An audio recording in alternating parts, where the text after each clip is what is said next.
I'll like randomly like dip out as well, just because my wife is gonna be. Yeah, you're live. Okay. Let's see here. Did that not save? Yeah, let's copy this. Sorry, folks. Be ready in a second.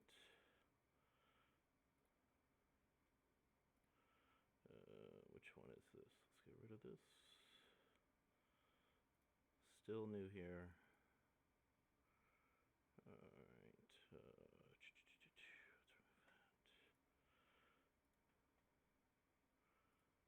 All right. So is the mic working? There we go. Let's see. Desktop audio and what is the woe about? Is everything working? Okay. All right. So welcome back, or welcome for the first time for everybody else. Um, Mr. DeRusi is on the line. Are you there, Mr. DeRusi? Hello, I am. Yes. Just make Okay. sure I'm not blasting people's ears out. Yeah. We Let's. should be good though. All right. Let's do a quick recap. Not a recap, but just catch everybody up. I guess that's the same thing. We are going to be streaming on a semi-regular basis. On we will. Nope, that's probably not it. Let's try this one. There we go. And all the information that you need will be on the new Google Classroom page, and stream times and expectations and what we are going to be talking about. For many of you, you will be already past the first couple of lessons that we talk about.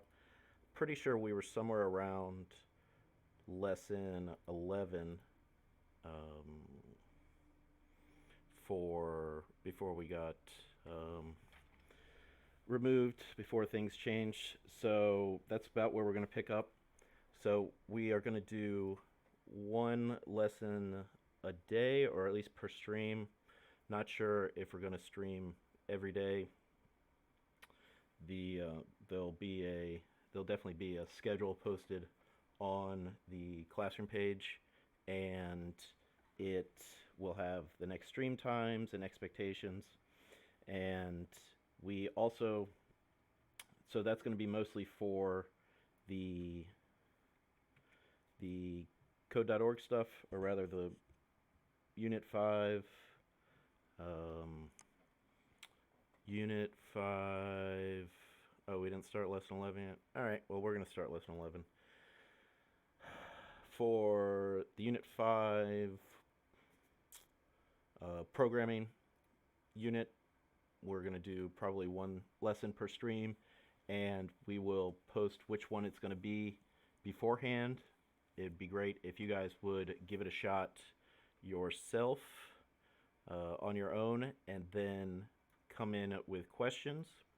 The way we're going to handle questions is there is a Google form on the classroom site where you can put in your name and your, it says your answer, but it's really your question, with whichever lesson and bubble number. And you can also do um, the share link for any specific bubble, where you would go like this. And so if this was your problem, you'd go to share, and you would copy this into the form, and then Mr. Drusi and I can um, take a look at it and debug it, and you guys will have help. So not for today, since we don't have anything, haven't done anything yet, but so we'll teach lesson 11 today, and then before next time, which might be Thursday, I'm not sure if we're going to stream tomorrow. I'll put it up tonight when the next stream will be. But before next time, I want you to do lesson 12, so that when you come in to the stream next time, there will be, um, you'll have your questions, and I'll have your questions, and we can answer them. And then we'll start with the questions from 11 and then go into 12. And I think that makes sense. So the unit 5 is the 1/2 or a third, depending on how you look at it, of the remainder. The other portion is the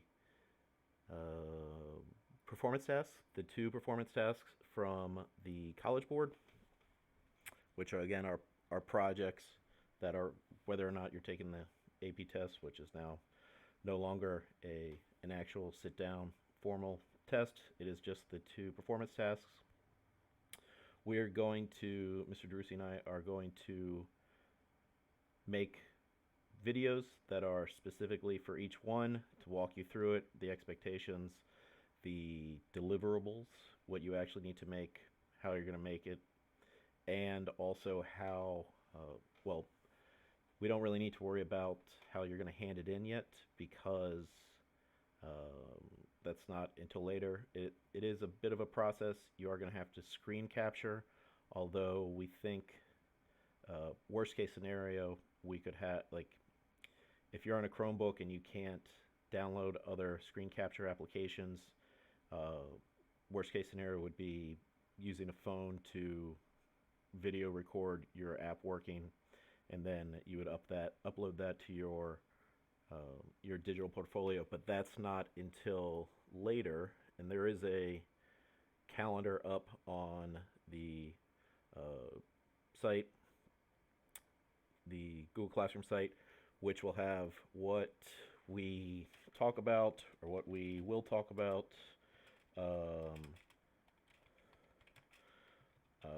Again, just like if you were in my class, you know that anything that's in the future is just planning, and anything that is day of or day before or before is what we did, so you can catch up that way. And there'll be links to the streams. There's a link to the forum, which can also be found here on the classroom site. And yeah, so we're going to make videos for each of the performance tasks, and then have folders on the classroom site with all the documents you need, mainly the rubric, the written response template, and then probably a folder of provided examples. All of these things are available in the or should be available, stupid classroom page. All of these things should be available on the Google Classroom, and they also are somewhat available from code, but again, I'm sure you've heard me gripe about this before. It doesn't let us give you access to more than one unit at a time, and there are units for there's, obviously 1, 2, 3, 4, 5. We're on 5 right now, but there's a unit for the explore performance task and a unit for the create performance task that has the information that you need, all of the a bunch of examples, some guidelines, and is this scoring guideline, the rubric? Yeah, this is the rubric, the 8-line rubric for the create task. And I mean, just if you're completely new to this, paying attention when one of us is speaking, there's 2 performance tasks. You need to make sure you know the vocabulary, or are using the same vocabulary. There's 2 performance tasks. There's a create task and an explore task. Create task is make your own app, talk about it, copy and paste the code, or sections of the code that are examples of. One's going to be an example of an abstraction. We'll focus on that one day. One's going to be an example of an algorithm. We'll focus on that one day. And then there's a written response that goes along with it. And the explore task is um, a report on some computer science innovation, uh, something relatively new because it does require sources to be recent. So, pick up obvious ones are like self-driving cars or machine learning or AI, machine learning, that sort of thing, or um, I don't know, something in the news makes it a lot easier to find relevant topics. And what you're actually going to produce is some sort of digital artifact, and we'll talk about that when we have the instructional video for each of those performance tasks, or for the create task specifically, just to make sure that when I say performance task, that's not a third thing. Performance task is um, there are two performance tasks, and one's create, and so on and so forth. All right, so Mr. DeRusi, do you recall anything else we were going to bring up besides getting started on lesson 11? Not specifically. The one thing I wanted to mention when it comes to asking questions, that link that's posted in Google Classroom, if it's a quick, like, one-off question, um, I sent up a blank assignment in Google Classroom so we can send you private messages. That's the only really way to do it in Google Classroom instead of emailing you responses. So, for instance, we did have one person earlier today ask a question, and I just shot back a quick response because it was a simple just delete a line of code to solve your problem. So, if you do ask a question and you don't hear it mentioned in stream, or if you look at the blank assignment, you will be able to see uh, the responses from us in the future. Right Did on. that make sense? Uh, Trying to. Yesterday was 30 minutes. How long? Do. And Yeah, I'm answering questions in chat. So we're on a delay. It's like a 10 to 15-second delay from chat. So it's a little bit weird when you're asking questions and we're responding. So if I answer your question in chat, we'll go with that, and then we're figuring things out as we go. yeah. I'd say we're doing a fantastic job so far, but still need to always improving, always forward. Sometimes twirling. We So I guess let's go ahead and get started on Unit 5, Lesson 11. Remember, these are all these lessons are giving you more tools to use when just a general understanding of computer science and programming and that sort of thing. But they are also the tools that you're going to use to make your app.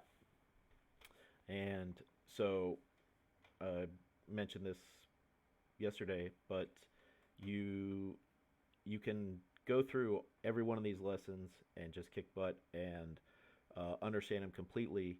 But once you have all these tools, if you don't have to a goal for your app, your program, you can't do anything. You have a huge toolbox, but you don't know what to build. So you need to start thinking about ideas for what you're going to make, what your goal is going to be, and then we'll help you work backwards from there and try to make it work and make sure. That's another thing is you can make an app for yourself, whatever you want it to be, but the app that you need for the project has to have examples of algorithms and abstractions. Again, we'll talk about that later, but the point is you need to make sure that you hit every line of the rubric, even if you make the next, um, I can't even think, the next Flappy Bird that everybody on the planet is playing. It If it doesn't have examples of these concepts, it's not going to get you the points for the AP rubric. So think about ideas, and then we will help you work through them. And again, I'm sure many of you remember that within Unit 5, the App Lab sections give you access to a very limited number of tools so that you can, um, not be overwhelmed with all the possibilities. But when you get to the point um, of creating your own, you're going to be doing it in the full-on app lab that has every possible tool. And there's actually sort of, I don't want to say hidden tools, but the program will recognize other generic JavaScript commands that aren't even listed here that may be useful. Um, so eventually we'll get to a point where you will be able to use or at least understand all of these things. And yet, learning all these concepts will, might give you some some good ideas for your um, for your project. Excuse me. The AP practice responses. Let me make sure that doesn't give you. They are you once you see the written response template, you will understand why it's important. They prepare you very well for getting the um, the point for whichever row of the rubric it's the particular bubble is focused on. So we are still going to take those seriously, and we're going to go over them as needed. But let's go ahead and start with lesson 11. Um, I'm pretty sure I still have every lesson open for the unit for all of my classes. And Mr. Drusi, is that the same for you? You have every lesson open? Yeah, my class is set to visible, everything for Unit 5.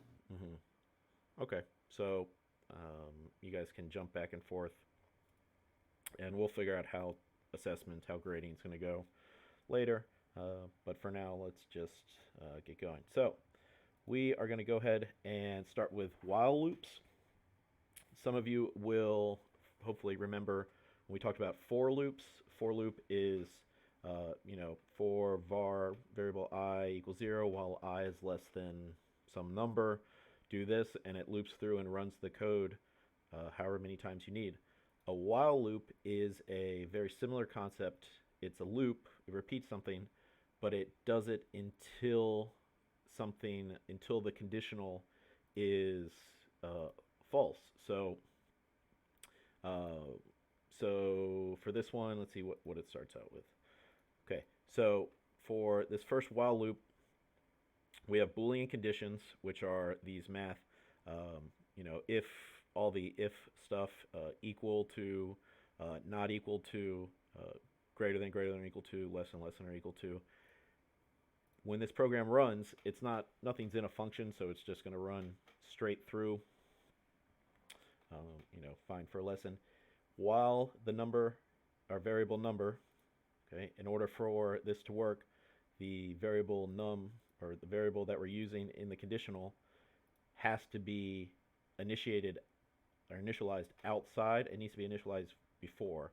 Otherwise, there's nothing for it to run. If we put this inside of here, it's going to check while num is not equal to 50, num doesn't exist. Everything in this loop right here is sort of protected. It lives in its own world, and as the program gets to line 3, it's going to check for a variable that doesn't exist yet, so it needs to be a global variable.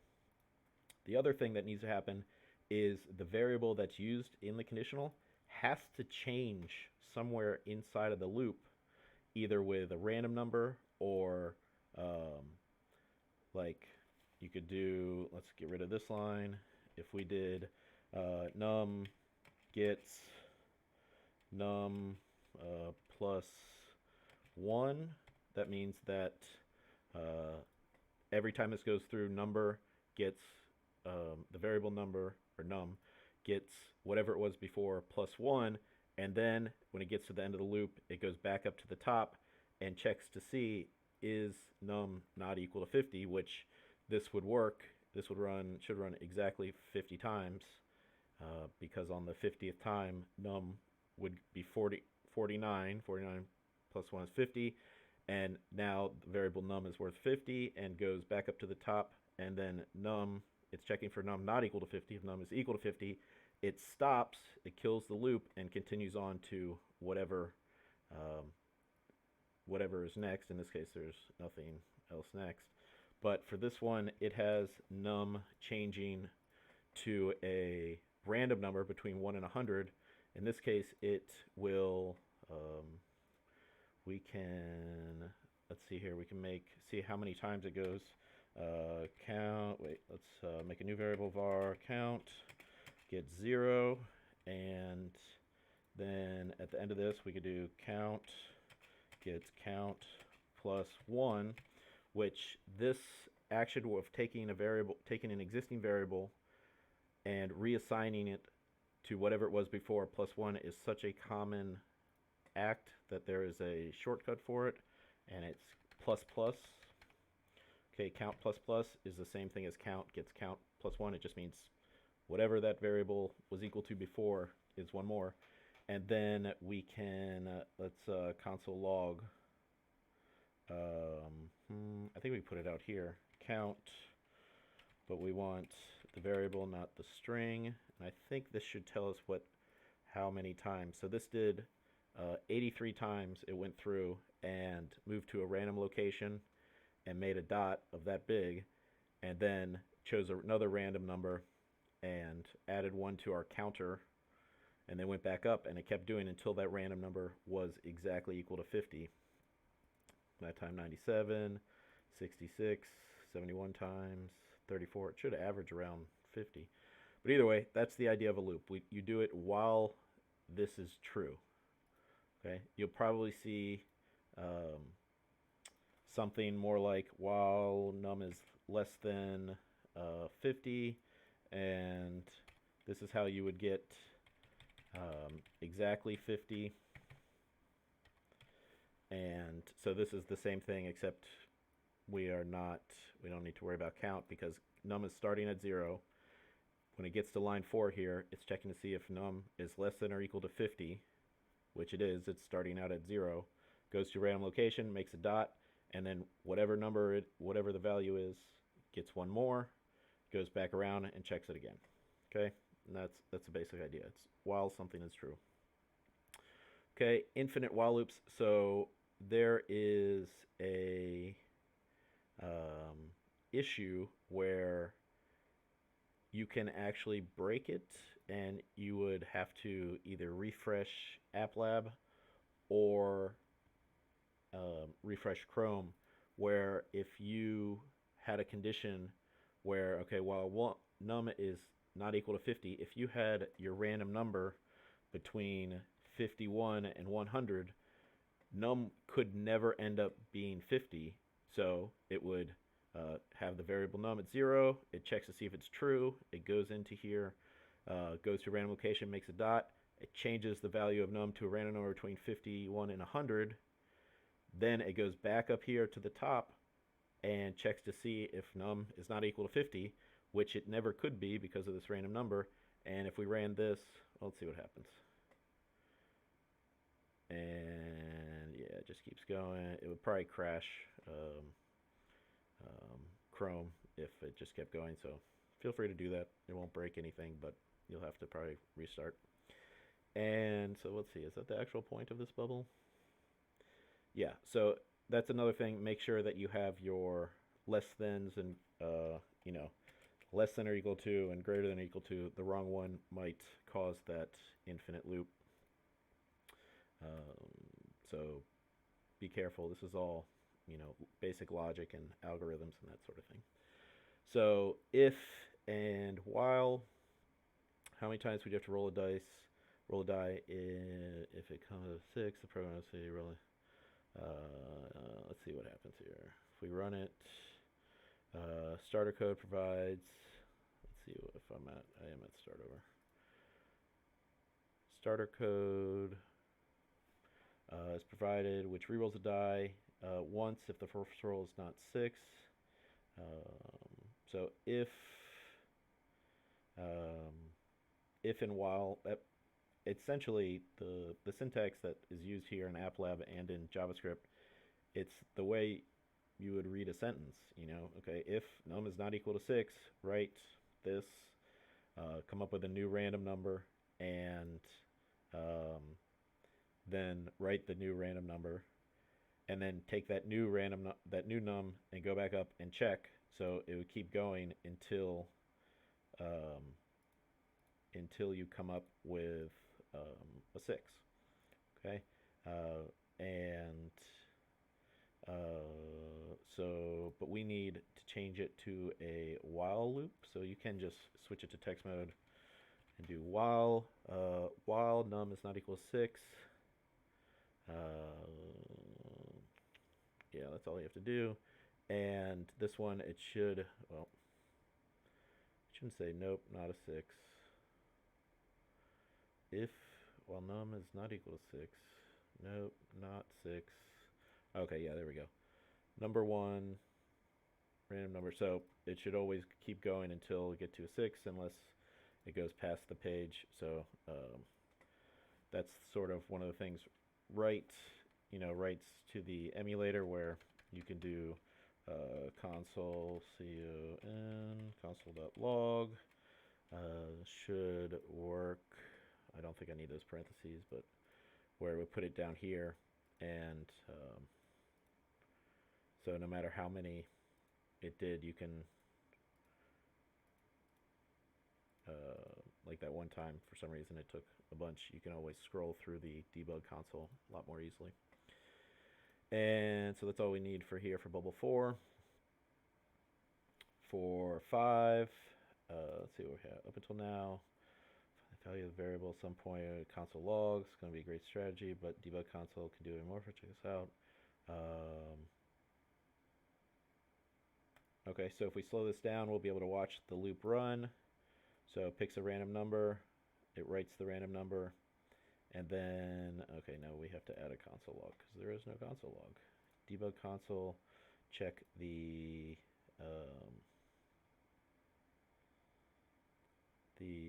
ending number. Oh, yeah, so yeah, you can actually type in the console log. We don't do a lot of that, but you can do not running. Let's have the program run. Let's have it finish, and you can check value and actually do like arithmetic and run other stuff in here that's not actually affecting the program, but the debug console is sort of like a text editor, at least while the thing is running. It's more advanced stuff, and debug console in general it's for debugging, it's for solving problems and figuring stuff out rather than for actually affecting the program. It's for debugging. So let's see what's going on for bubble 6. Check out the debug console. Cool. Step in. Pause the program. Again, more debugging stuff. Let's see. Breakpoint. While loop. I honestly don't use this very much. Let's slow it down. And so it gets there, it gets to a breakpoint, it pauses, waits for us to hit it again, runs through the program, or runs through the loop again, checks to see if it's not true, and it gets to this pause. So this is just a way in AppLab that you can that you can check to see what's happening. A lot of times, I would say overall, it's just faster just to run the program. If it doesn't work, try something out, so on. But this is just a tool in AppLab. This isn't really explaining anything about how loops actually run. And in order for... Yeah, so like I said before, if you don't have anything, if the conditional for the while loop is going to include at least one variable. It could be 2 variables, while num is less than end num, which we couldn't use that because we don't have a global variable yet. but we could have n num be, I don't know, hard code in an actual number. In this case, it would be the same thing as just typing in that number there. So it would kind of be pointless. But the conditional is going to include at least one variable, and inside of the loop, it needs to change, like we said before. Otherwise, it would just go on forever. And so num is 1 while num is less than or equal to 1. So it should only run once this time. Yep. Okay, starter code. Add code in the, so the update num eventually become false. I don't know why. What they expect you to. Oh, okay, yeah. So that wasn't the default. The thing that we need was to have. We already have one var for num. We just, so this one doesn't need a var. It just is now num gets num plus 1, or again could do the num plus plus. And in this case, it would end up being 6. It would do it exactly 6 times, but I don't know. Same concept. Not super critical that the bubbles that are on these, foundational concepts. It's not super critical that you get the exact result as far as putting in random number. It's mostly playing around with these concepts of conditionals. Okay, in this one, add a write statement before the loop, print the first number. Okay, we're going to write num, but we don't want the string, we just want the variable num. We could add the string by concatenation. The number is colon space quote plus. Okay, so we have a string plus a number, or plus the variable, which is going to be a random 1 through 6. And of course we got 6 at the time. Yeah, there we go. I got it twice. So we're initializing a variable num, giving it a random number 1 through 6. In AppLab, it automatically does whole numbers. For real JavaScript or pretty much any programming language, you're going to have to do either round, which a random number between 1 through 6 could be any real number, not just integers, meaning decimal points. So you'd always use math.round or math.floor, which cuts off the floor, cuts off anything after the decimal, and round obviously rounds up. Otherwise, you would never have an equal. It would never equal if you did random number. It would be an unbelievable coincidence, because you would be to land on exactly 6 when you have 15 decimal places. But for AppLab, you don't have to worry about that. It's just simplifying it in with integers. So here we need to every lap around it writes the number, but in this case, while num is not equal to 6, so if the first one comes up 6, that's another thing. If we are starting with num being, let's get a smaller pen. Pen size here and like that. We're starting with num being, nope, that's not good either. Sorry, everybody. Let's try that. We are starting with num as a random number. It's going through, it's going to write down whatever that variable is. It gets to line 4 while num is not equal to 6. If num starts out with 6, it just completely skips all of this code and does whatever's after it. It doesn't matter if, it doesn't matter what's in here. It's checking if the conditional statement is false the very first time you get to it. It will never run.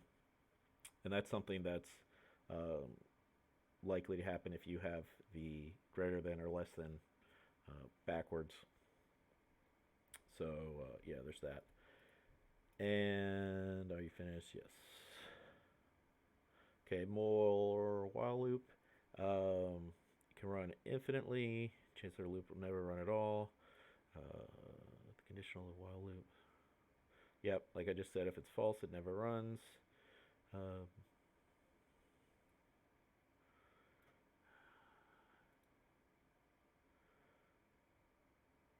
could initialize num to anything other than 6. Okay, so the point of this is on the last one where the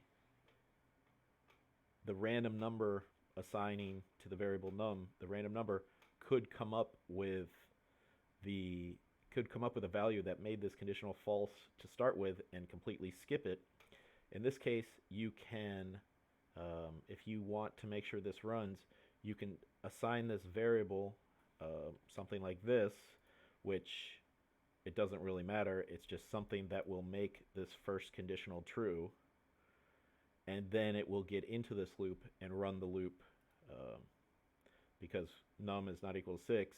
Fine, we've initialized num we've given the variable num a value that would make this first one true, and it would allow the loop to run. Yep, such as -1. And wonder if do strings work?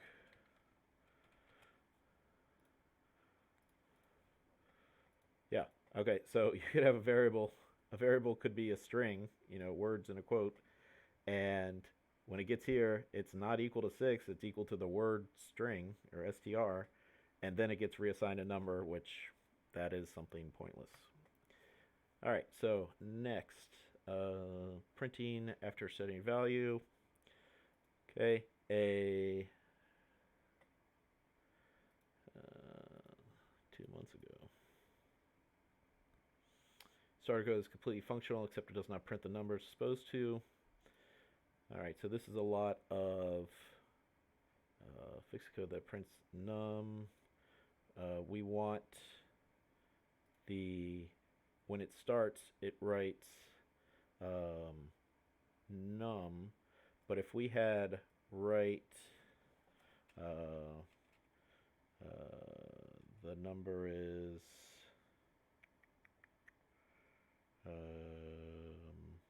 well, we wouldn't have write in it twice, because if we had num here, it's going to write the same thing twice. Yeah, the new number is 1, and then it writes a sentence 1. So you could reassign the variable first, because the code inside of here runs in order. That's important. If you want it to write the new value for the variable, it would need to be after. The write statement would have to be after the reassigning. And so yeah, order matters. Yeah, you don't need to add any code for this one. And Boolean, pretty sure we talked at least 1 or 2 lessons about this, these compound operators where you have or statements and statements.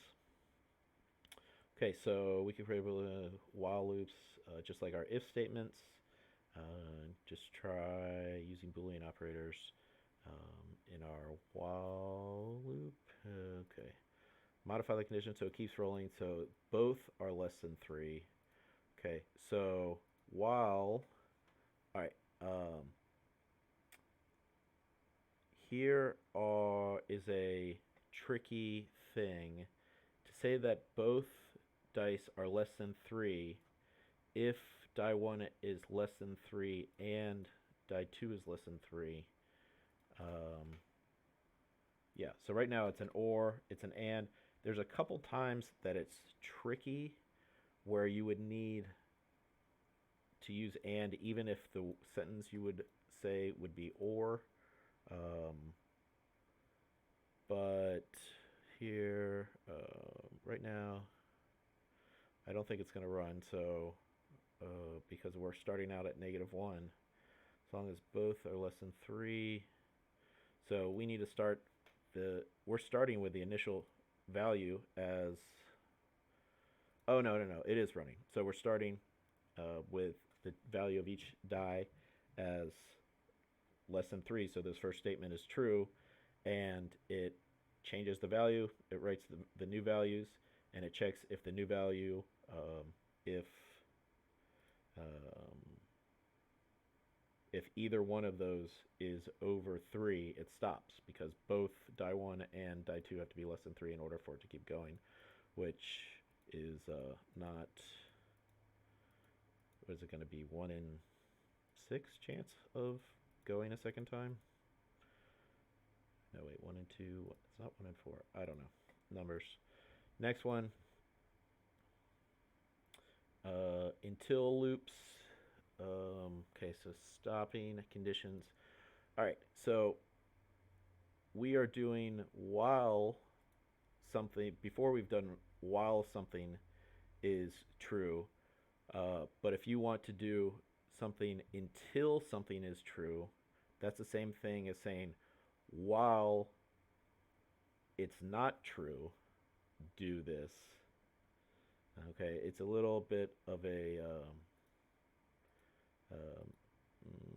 it might be difficult to wrap your mind around that we need to. All right, so let's go through this. Until rather than while. So do something until something is true. Until loop runs until a condition is true. Okay, so first thing is while true, starter code provided repeatedly rolls. While true, it's not checking. Modify the code so the loop stops when both dice are 5 or greater. So while, let's just write this out. We want something to keep going so long as it's not greater than 5. So if we have die 1 is less than 4 and die 2 is less than 4, and we're using less than instead of less than or equal to because the opposite is 5 or greater. So we want this to stop when both are 5 or greater. So we want it to be while it is not these two conditions. And I think this should work.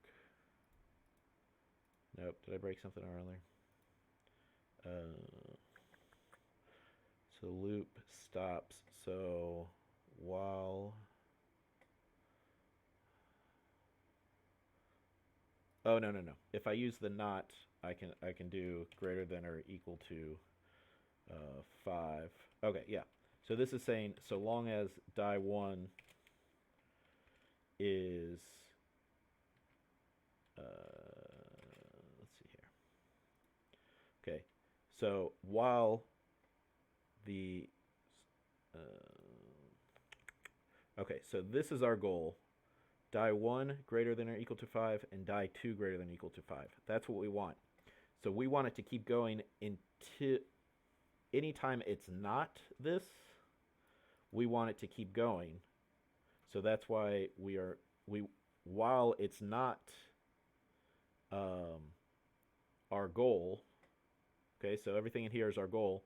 So long as it's not currently our goal being satisfied, keep doing it. So it's another way of saying like until, do this until. Okay. Let me see if this works.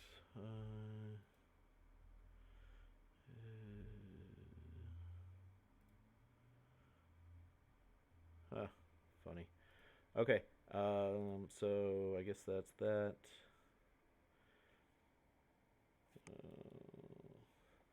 All right. Writing a loop from English. In English, we say or, we mean and. So this is a little bit of the same thing where, God, hopefully it's not the same. All right, it's your turn. Can you create translate the code into English. All right, so I think this is actually where we're going to stop because this is a point where you can use your tools for what we just went over to finish it. So I've walked you through all the way up through 12. So pick up at 13, and we are going to start with bubble 13 next time. Go over it, and so that you'll have your questions ready. And I guess if you get stuck on one of them, you should submit a question to the Google form, and that's where we're going to start next stream. I suppose, unless something happens, we'll do it tomorrow. I will post the time for the next stream on the classroom at sometime tonight, so you check it late tonight or tomorrow morning. And it looks like it's going to be mostly in the afternoons. And again, if you miss it, it's going to be archived in the live, on the YouTube channel for my Gmail or for the MCPS thing, which I'm not sure what it looks like from your end, but you should be able to find it. If you can't find it, send us an email, and we will try to figure it out. Okay, request for bubble 13. Sure, let's take a look at it. Writing from English. Write a program that simulates roll a die. Keep rolling until the sum is either 7 or 11. Okay, so we want a while loop. We want to console log. Let's console log die 1 is die 1 plus, this is a concatenation, and same thing here, and so except for die 2, and it's not going to let us go back a bit. Okay, there we go. So variable while, let's rolled a no. Okay, so rolled. Let's work out our console log first. Rolled a die 1 and a die 2 for a total of, and then since we're doing math inside of a string or concatenation, we need parentheses, die 1 plus die 2, and let's this isn't going to work. Let's just make sure the sentence works. Rolled a 3 and a 6 for, okay, so we have a console log statement that works, and so every time we are going to check to see if the total is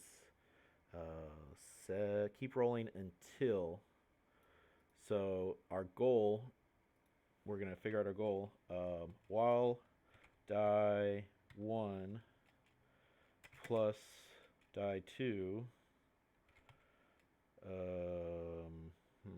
let's make a, should we make another variable? Die 2 is equal to 7. Let's just do a ton of parentheses. When in doubt, parentheses all day long. Okay, die 1 plus die 2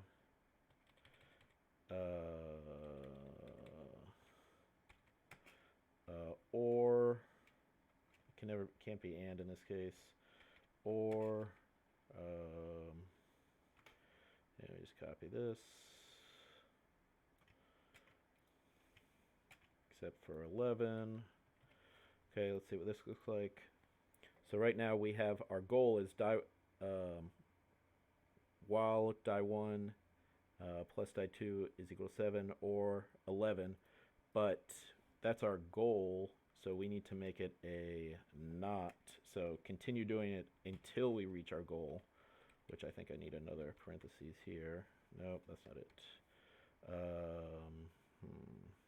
There are too many parentheses. So this one matches this one. Am I doing it wrong? Can we use